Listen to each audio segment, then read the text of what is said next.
Worker absent. He dwells in the company of deities. He lives in conformity with the principles of fewness of wishes, and so on. Section 59. The Blessed One praised roots of trees as one of the dependencies. Vinaya 58. Can he that loves secludedness find such another dwelling place, secluded at the roots of trees, and guarded well by deities? He lives in true devotedness, nor covets any dwelling place. And when the tender leaves are seen, bright red at first, then turning green, and then to yellow as they fall, he sheds belief once and for all. Impermanence. Tree roots have been bequeathed by him, secluded seen.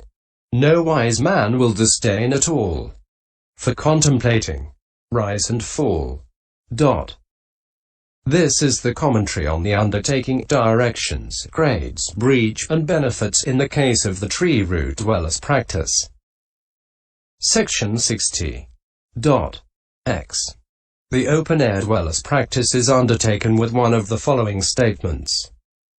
I refuse a roof and a tree root, or I undertake the open-air dwellers practice. Single quote. An open-air dweller is allowed to enter the Uposatha house for the purpose of hearing the Dharma or for the purpose of the Uposatha. If it rains while he is inside, he can go out when the rain is over instead of going out while it is still raining. He is allowed to enter the eating hall or the fire room in order to do the duties, or to go under roof in order to ask elder bhikkhus in the eating hall about a meal, or when teaching and taking lessons, or to take beds, chairs, etc. inside that have been wrongly left outside. If he is going along a road with a requisite belonging to a senior and it rains, he is allowed to go into a wayside rest house. If he has nothing with him, he is not allowed to hurry in order to get to a rest house, but he can go at his normal pace and enter it and stay there as long as it rains. These are the directions for it, and the same rule applies to the tree root dweller too. Section 61. This has 3 grades too. Herein, one who is strict is not allowed to live near a tree or a rock or a house. He should make a robe tent right out in the open and live in that. The medium one is allowed to live near a tree or a rock or a house so long as he is not covered by them. The mild one is allowed these: a rock overhang without a drip ledge cut in it, a hut of branches, cloth stiffened with paste, and a tent treated as a fixture that has been left by field watchers, and so on. The moment any one of these 3 goes under roof or to a tree root to dwell there, his ascetic practice is broken. The reciters of the aòga say that it is broken as soon as he knowingly meets the dawn there. This is the breach in this case. Section 62. The benefits are these. The impediment of dwellings is severed. Stiffness and torpor are expelled. His conduct deserves the praise like deer. The bhikkhus live unattached and homeless. SI 199. He is detached. He is free to go in any direction. He lives in conformity with the principles of fewness of wishes, and so on. Section 63. The open air provides a life that aids the homeless bhikkhu's strife easy to get, and leaves his mind alert as a deer, so he shall find stiffness and torpor brought to halt. Under the star-bejeweled vault, the moon and sun furnish his light, and concentration his delight. The joy seclusion's savour gives he shall discover soon who lives in open air. And that is why the wise prefer the open sky. This is the commentary on the undertaking, directions, grades, breach, and benefits in the case of the open-air dwellers practice. Section 64. The charnel ground dwellers practice is undertaken with one of the following statements. I refuse what is not a charnel ground, or I undertake the charnel ground dwellers practice. Single quote.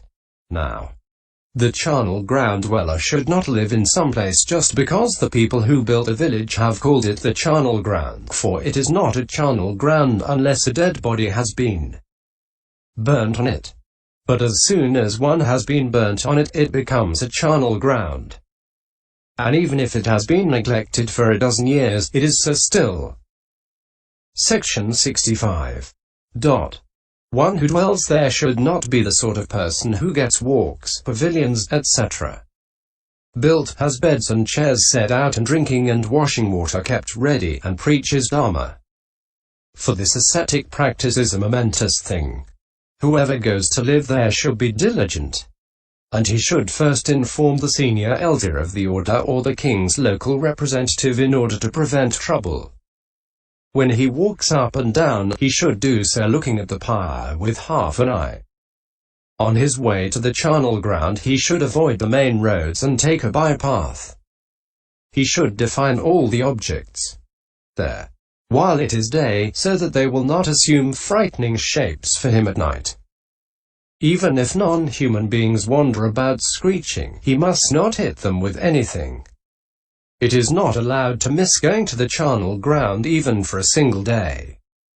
The reciters of the aòga say that after spending the middle watch in the charnel ground, he is allowed to leave in the last watch.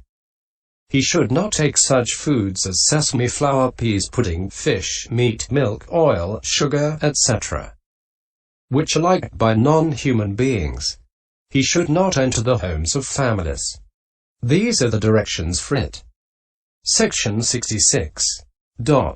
This has 3 grades too.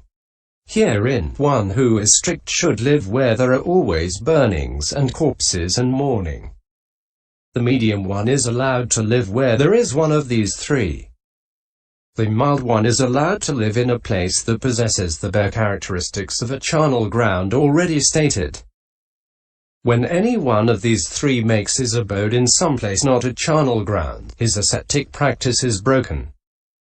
It is on the day on which he does not go to the charnel ground, the aòga reciters say. This is the breach in this case. Section 67.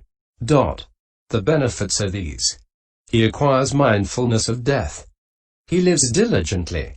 The sign of foulness is available. Ch. Vi. Greed for sense desires is removed. He constantly sees the body's true nature. He has a great sense of urgency. He abandons vanity of health, etc. He vanquishes fear and dread. Mn 4. Non-human beings respect and honor him. He lives in conformity with the principles of fewness of wishes, and so on.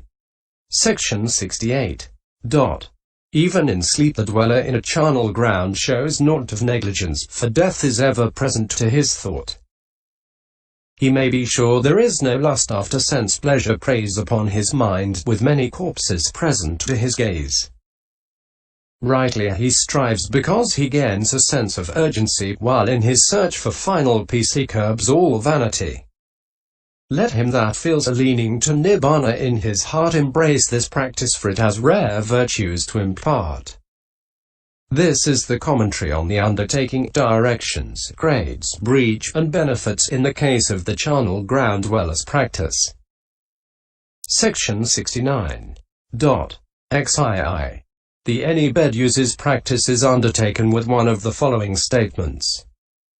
I refuse greed for resting places, or I undertake the any bed uses practice. The any bed user should be content with whatever resting place he gets thus. This falls to your lot. He must not make anyone else shift from his bed. These are the directions. Section 70. This has 3 grades too. Herein, one who is strict is not allowed to ask about the resting place that has fallen to his lot. Is it far? Or is it too near? Or is it infested by non-human beings, snakes, and so on? Or is it hot? Or is it cold? The medium one is allowed to ask, but not to go and inspect it. The mild one is allowed to inspect it and, if he does not like it, to choose another. As soon as greed for resting places arises in any one of these three, his ascetic practice is broken. This is the breach in this instance. Section 71. The benefits are these. The advice: he should be content with what he gets. JAI 476. Vinaya v 259. Is carried out. He regards the welfare of his fellows in the life of purity. He gives up caring about inferiority and superiority. Approval and disapproval are abandoned. The door is closed against excessive wishes. He lives in conformity with the principles of fewness of wishes, and so on. Section 72. One vowed to any bed will be content with what he gets, and he can sleep in bliss without dismay on nothing but a spread of hay. He is not eager for the best. No lowly couch does he detest. He aids his young companions too. That of the monk's good life anew. So for a wise man to delight in any kind of bed is right. A noble one this custom loves, as one the sage's lord approves. This is the commentary on the undertaking, directions, grades, breach, and benefits in the case of the any bed uses practice. Section 73. XII. The sitter's practice is undertaken with one of the following statements: I refuse lying down, or I undertake the sitter's practice. Single quote. The sitter can get up in any one of 3 watches of the night and walk up and down. For lying down is the only posture not allowed. These are the directions. Section 74. This has 3 grades too. Herein, one who is strict is not allowed a backrest or cloth band or binding strap to prevent falling while asleep. The medium one is allowed any one of these 3. The mild one is allowed a backrest, a cloth band, a binding strap, a cushion, 5-limb, and at 7-limb. At 5-limb is a chair, made with 4 legs and a support for the back. At 7-limb is one made with 4 legs, a support for the back and an support on each side. They made that, it seems, for the elder Pihabhaya, or hour of the chair. The elder became a non-returner, and then attained nibbana. As soon as any one of these 3 lies down, his ascetic practice is broken. This is the breach in this instance. Section 75. The benefits are these. The mental shackle described thus: he dwells indulging in the pleasure of lying prone, the pleasure of lolling, the pleasure of torpor. MI 102. Is severed. His state is suitable for devotion to any meditation subject. His deportment inspires confidence. His state favors the application of energy. He develops the right practice. Section 76. The adept that can place crosswise his feet to rest upon his thighs and sit with back erect shall make foul Mara's evil heart to quake. No more in supine joys to plump and wallow in lethargic dump. Who sits for rest and finds a good shines forth in the ascetic's wood. The happiness and bliss it brings has naught to do with worldly things. So must the sitter's vow befit the manners of a man of wit. This is the commentary on the undertaking, directions, grades, breach, and benefits in the case of the sitter's practice. Section 77. Now, there is the commentary according to the stanza. As to the profitable triad. Ascetic, and so on distinguished. As to groups, and also singly. The exposition shall be known. See Section 3. Section 78. Herein, as to the profitable triad. Opening parenthesis. DHSP. Closing parenthesis. All the ascetic practices, that is to say, those of trainers, ordinary men, and men whose cankers have been destroyed, may be either profitable or, in the Arahant's case, indeterminate. No ascetic practice is unprofitable. But if someone should say, there is also an unprofitable ascetic practice because of the words one of evil wishes, a prey to wishes becomes a forest dweller. A 3219, etc. He should be told, we have not said that he does not live in the forest with unprofitable consciousness.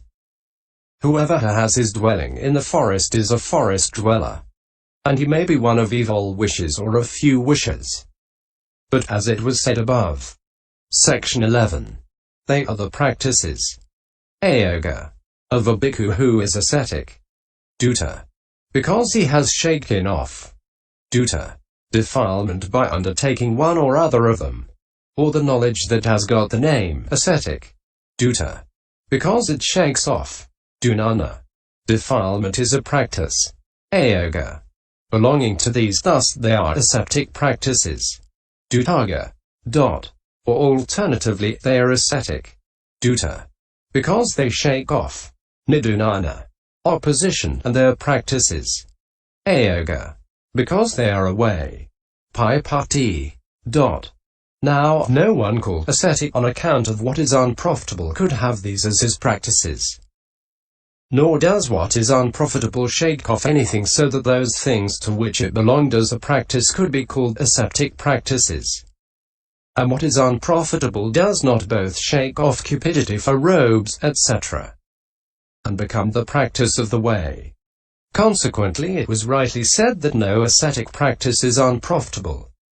Section 79.